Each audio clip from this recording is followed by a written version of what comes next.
আপনি মরে গেলেন মানে বেঁচে গেলেন এই না, বরং মরার পর থেকে, ইন্তেকালের পর থেকে আপনার আরেকটা জগৎ শুরু হবে, যেটাকে আখিরাতের জগৎ বলা হয়। কবর থেকে আপনার জগৎ শুরু হবে, সেখানে ভয়াবহ জগৎ চলবে, ভয়াবহ, সেখানে কোনো মায়া মমতার কাজ চলবে না। ফামান ইয়ামাল মিসকালা যাররাতিন খায়রান ইয়ারা ওয়া মান ইয়ামাল মিসকালা যাররাতিন শাররান ইয়ারা।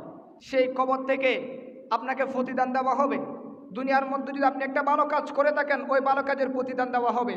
আর দুনিয়ার মধ্যে যদি একটা খারাপ কাজ করে থাকেন, এক জাররা পরিমাণ খারাপ কাজ করে থাকেন, ওই জাররা পরিমাণ খারাপ কাজের প্রতিদানও দেওয়া হবে। সম্মানিত হাজিরিন, তার মানে মরে গেলাম তো বেঁচে গেলাম, এটা ভুল। বরং আপনি মরে গেলেন তো মরার পর থেকে আপনার আবার নতুন জগৎ শুরু, যেটাকে বলা হয় আখিরাতের যুগ। যেই যুগে আপনি কোনো নামাজ পড়তে পারবেন না, ইবাদত করতে পারবেন না, রোজা রাখতে পারবেন না, দান সদকা করতে পারবেন না, যেই জগতে শুধু হিসাব নিকাশ হবে।